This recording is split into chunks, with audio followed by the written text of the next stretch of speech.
muy agradecido con Dios por todo lo que nos da. No tenemos nunca que olvidarnos de agradecer de día y de noche. De verdad que no. El tema de hoy es un tema bien, pues no bien bonito, ¿verdad? Pero sí es un tema bien importante, es bien interesante porque es cuando el amor se convierte en esa presión emocional. Hay un amor que cobra la factura. Es una forma de manipulación que no se ve necesariamente como violencia, no grita, no golpea, no amenaza de frente, pero sí aprieta. Y aprieta desde las emociones, aprieta desde el vínculo, aprieta desde el cariño, y es el chantaje emocional. Una forma de presión que se disfraza de amor, de cuidado, de preocupación, pero que en el fondo tiene un objetivo bien marcado. Que hagas lo que alguien más quiere. Y aunque no quieras hacerlo, aunque no estés de acuerdo, aunque no sientas que te estás traicionando necesariamente, el chantaje emocional no siempre usa palabras duras. Muchas veces usa palabras suaves, pero con un peso muy grande, un peso enorme. Frases como, después de todo lo que he hecho por ti, si realmente me quisieras, no esperaba esto de alguien como tú, me está rompiendo el corazón, todo lo hago por tu bien. Y así, poco a poco, lo que debería ser una relación libre se convierte en una deuda emocional. Una deuda que parece imposible de pagar, porque cada decisión empieza a sentirse eh, con ese saldo de factura. Y esa factura emocional es cuando el amor se convierte en una deuda y deja de ser totalmente amor, se convierte en esa presión. Entonces el chantaje emocional eh, hay que saber leerlo, porque ¿qué es el chantaje emocional? Pues esto ocurre cuando alguien usa las emociones, tu empatía o tu sentido de responsabilidad para forzarte a tomar decisiones que no deseas. No lo haces con fuerza física, lo haces empujando esa presión poco a poco, lo haces usando la culpa, el miedo, la vergüenza, la obligación. Y muchos hemos pasado por esto. Tanto hemos generado esa presión emocional como nos han generado la presión emocional por medio del chantaje. Pensamos que cuidar es controlar muchas veces y estamos cayendo en ese agujero que si no lo controlamos, pues vamos a tener una fisura muy grande. El, el chantaje emocional siempre tiene una estructura muy clara. Es si no haces lo que yo quiero, te haré sentir mal. Y no siempre se dice de manera directa. El mensaje está ahí. Cuando una persona usa su dolor, su tristeza o su decepción como herramienta para controlar tus decisiones, estás enfrente a un chantaje emocional. ¿Cómo nace esto? Pues muchas veces se aprende en la infancia. Hay familias donde las emociones se usan como herramienta de control, donde el afecto se condiciona, donde el cariño depende del comportamiento, donde el amor se otorga o se retira. Y el niño aprende algo que es peligroso. Para que me amen tengo que obedecer, para que no se enojen tengo que ceder, para que estén bien tengo que sacrificarme. Y ese aprendizaje se vuelve automático. Y cuando crecemos, repetimos esa dinámica en otras relaciones. Siempre les he dicho que eh, pues no es algo que se oculte, pero las personas que explotan con sus heridas en la adultez es porque las traen desde su niñez, triste y lamentablemente. El, el valor que nosotros como padres tenemos que darle a nuestros hijos desde pequeños tiene que ser bases sólidas. Tenemos que estar presentes siempre. No podemos distanciarnos, no podemos abusar de nuestros hijos. Y no hablo solo desde la parte sexual, que es terrible, sino desde la parte emocional. Tenemos que estar presentes en lo bueno, tenemos que estar presentes en lo malo, tenemos que estar ahí porque no sabemos lo que estamos haciendo con nuestros hijos y lo que nuestros hijos van a empezar a dar de resultados cuando son grandes. Y este tema del chantaje emocional que viene arrastrándose desde la niñez es una especie del chantaje que viven las familias. Muchas familias viven bajo el chantaje, no con esa palabra, no con que te digan te voy a chantajear con esto a cambio de lo otro, sino lo hacen en tonos suaves, lo hacen disfrazados de amor y por eso es que es chantaje. Y esto puede tomar como muchas formas. Está ese chantaje por sacrificio.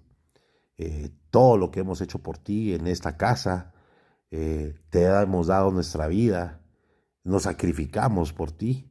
Y el mensaje oculto realmente es, me debes obediencia. Está el chantaje de la victimización, ¿verdad? Aquí la persona se presenta como alguien herido, como alguien que sufre, como alguien incomprendido. Nos dice, nadie me entiende, siempre me dejan solo, siempre soy el que sufre o la que sufre, soy tu papá y no es justo lo que me estás haciendo, soy tu mamá y no es correcto que te vayas a ir. Y eso, pues el objetivo es generar culpa. Está el chantaje por miedo. Y esto es de los más fuertes y quizás delicados. Si haces eso, te vas a arrepentir. No digas que no te advertimos. Después, por favor, no vengas llorando. Y el objetivo aquí genera temor. Y uno como papá tiene la responsabilidad de decirle a los hijos, si vas a salir a la vida, tenés que saber que te va a costar. Vas a reír, vas a llorar. Y por supuesto te vas a arrepentir, pero son tus decisiones. Es la fuerza, es tu convicción, es lo que decidas tú. Nosotros te vamos a respaldar, aun cuando no estemos de acuerdo con lo que estás haciendo. Pero es la base que nosotros le tenemos que dar. Porque si no caemos en esto, hacemos personas temerosas, miedosas, que se frustran, que ven todo a su alrededor que no está saliendo de la mejor manera y que empiezan a vivir con máscaras para no poder presentarse con esa cara normal de miedo o de temor que tienen. Está el chantaje espiritual, eh, cuando se usa la fe para presionar decisiones. Yo a este tema, en lo personal, yo creo que es de los que más detesto. Yo nunca he comprendido cómo hay personas que mezclan la espiritualidad, que ponen a Dios para poder sacar provecho. Nunca, de verdad, nunca lo he entendido y nunca lo voy a entender y siempre voy a estar alejado de compartir ese tipo de sanciones. Eso no viene de Dios. Dios no aprueba eso. Dios me lo dijo. Eh, Estás desobedeciendo a la familia y a Dios. Y aquí la manipulación, pues obviamente toca la conciencia. Y esto puede ser devastador. Máxime familias con esa espiritualidad rota, con esa fachada de que son muy espirituales y que son muy alineados a Dios, pero realmente es un techo el que conocen. Piensan que lo que están haciendo potencialmente es bueno, pero no es así. O sea, lo que están haciendo es jugando con la conciencia de las personas que los rodean y no digamos con la familia, con las personas que los visitan, con las personas que se congregan, con las personas que lo hacen y es ese legalismo que ha hecho que la misma religión se vaya fraccionando y rompiendo y que cuando uno ya conoce personas que están metidas en la religión, uno entra con cuidado porque no sabe si lo primero que van a hacer es empezar con esos chantajes espirituales. Si usted toma ese tipo de agua es pecado. Si usted mira a esas mujeres se va al infierno.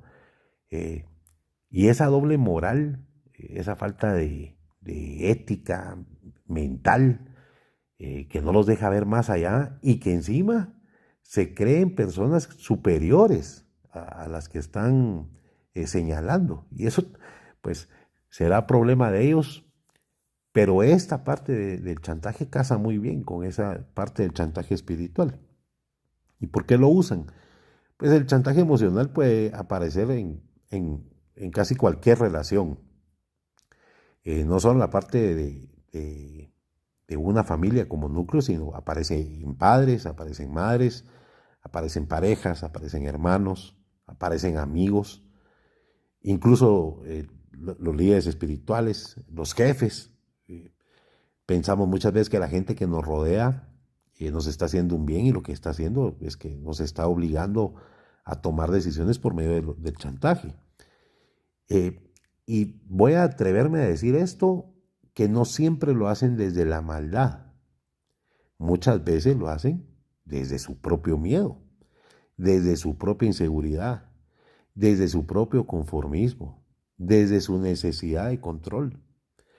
Pero aunque la intención no sea destructiva, el impacto, pues claramente va a serlo. ¿Y por qué hay quienes sí caen en el chantaje? Porque no todas las personas reaccionan igual al chantaje. Hay perfiles de personas que son pues más vulnerables, personas con alta empatía, alta lealtad, necesidad de aprobación, necesidad de validación, miedo a decepcionar, historias de invalidación emocional. Y estas personas pueden ser responsables, amorosas, comprometidas, pero también pueden ser más susceptibles al chantaje, porque sienten el dolor ajeno como propio. Y lo que podemos llegar a perder cuando vivimos bajo esta sombría del chantaje es que no nos va a destruir de golpe. Esto nos desgasta lentamente. Primero, obviamente, perdemos la claridad, luego perdemos la seguridad, después perdemos la identidad y finalmente vamos a perder la libertad. Y cuando empezamos a vivir desde la presión, no desde la convicción, empezamos a tomar decisiones que no deseamos, por supuesto, y empezamos a callar lo que pensamos. Empezamos a ceder en cosas que antes eran importantes y poco a poco se va convirtiendo en alguien que ya no se reconoce. Es difícil aceptarlo. Claro, vernos al espejo y saber que hemos sido chantajeados por alguien que nos ama o que está alrededor nuestro y que nos tiene cariño, pues obviamente nos va a doler. Pero cuando realmente enfrentamos esas decisiones, vamos a recuperar nuestra identidad y vamos a empezar a caminar de una manera diferente. Porque esto tiene un costo invisible. El chantaje tiene un costo invisible. Y el costo más grande es, digamos que no va reflejado al conflicto, a generar conflicto, sino es un desgaste interno. Es un cansancio emocional. Es la sensación constante de estar en deuda siempre con las personas. Es la sensación de que nunca es suficiente. Yo recuerdo una familia que eran 4 o 5 hermanos, 4 mujeres y un hombre, y solo tenían al papá vivo. Y el papá los mantenía, como se dice vulgarmente, pegados al palo a través de chantajes. Cuando alguien quería tomar una decisión, sea cual fuera, cambiar de trabajo, presentar una pareja, comprar un carro, viajar, siempre el papá salía con un chantaje emocional, siempre. Y ellos eran, pues, los hermanos eran adultos, ya eran personas conscientes y, entre comillas, coherentes. Y pasaron muchísimos años así. Cuando el papá dejó de existir en el mundo terrenal, yo recuerdo que eso fue como a mediados del año, y para esa Navidad, la familia de los hermanos era totalmente diferente. Se sentía una vibra en el hogar totalmente diferente. Uno de los hermanos, sí había, el hermano, el único que era varón, había adoptado, digamos, parte de la herencia de lo que el papá siempre había hecho a través del chantaje, pero ya no tenía la misma fuerza que tenía el papá. Eso fue hace muchísimos años.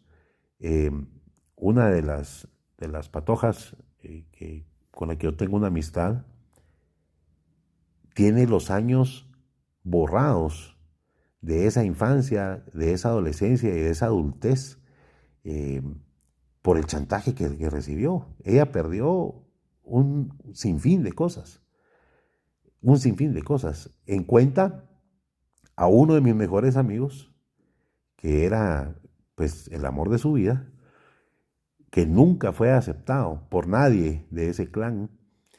Eh, este buen amigo se va del país en ese momento, hace su vida, muere el papá de ella, y cuando regresa a los años, ella lo busca. Y obviamente pues él ya estaba en una vida diferente, una vida distinta. Y un día platicando con ella, hace no mucho, me decía, yo no es que no haya amado a mi papá, lo amé con todas mis fuerzas, pero su forma de decirnos las cosas a través del chantaje hizo que yo perdiera oportunidades en un montón de cosas. Trabajar en una transnacional, cambiarse de domicilio, de país, por una oportunidad que en algún momento le llegó, esto de la persona que ella amaba. Entonces, cuando nosotros permitimos esto, en el momento no nos vamos a dar cuenta. Nos vamos a dar cuenta en el tiempo, cuando veamos que el resultado que no se dio por un chantaje y por una falta de decisión nuestra. Entonces, esta sensación de que queremos tener esa decisión para no decepcionar, vamos a estar confundidos. Y esto obviamente nos va a producir ansiedad, nos produce inseguridad y nos produce un agotamiento emocional muy complicado y complejo. Lo vemos hoy con la apertura tecnológica que existe. Lo miramos en las redes sociales, miramos caritas sonrientes, eh, miramos espectáculos preciosos en esos carruseles, en esos videos, pero cuando conocemos a las personas y sabemos lo que están viviendo, sabemos que no es real. Entonces caemos en ese autoengaño que no nos deja ser quienes realmente somos y no nos va a dejar decidir lo que realmente queremos. Y cuando, digamos, podemos dejar de ceder ante todo esto, vamos a ver lo que empieza a ocurrir. Y es que como personas dejamos de responder al chantaje y el sistema reacciona. Puede haber enojo, puede haber distancia, reclamos, acusaciones, porque el chantaje funciona mientras la persona cede. Cuando deja de funcionar, aparece la resistencia. Pero también aparece algo nuevo, que es la libertad emocional. ¿Y cómo realmente podemos enfrentar el poder salir de ese chantaje emocional? No es fácil, porque implica incomodar a otros, pero también implica respetarnos a nosotros mismos. Reconocemos el patrón, nombrar lo que ocurre, dejar de justificar lo injustificable, aprender a controlar y a tolerar la incomodidad emocional y sobre todo entender que amar no significa obedecer. Y cuando digamos que el amor deja de ser esa presión, porque el amor no debería sentirse como deuda, no debería sentirse tampoco como obligación, no tiene que sentirse como presión. El amor sano respeta y se subraya, escucha, acepta. El chantaje no. El chantaje siempre va a presionar, siempre va a controlar y siempre va a asfixiar. Y cuando alguien aprende a decir no sin culpa, empieza a recuperar su vida. Porque la libertad emocional no se regala, esa se conquista. Entonces, para terminar, el amor que exige obediencia no es amor, es control.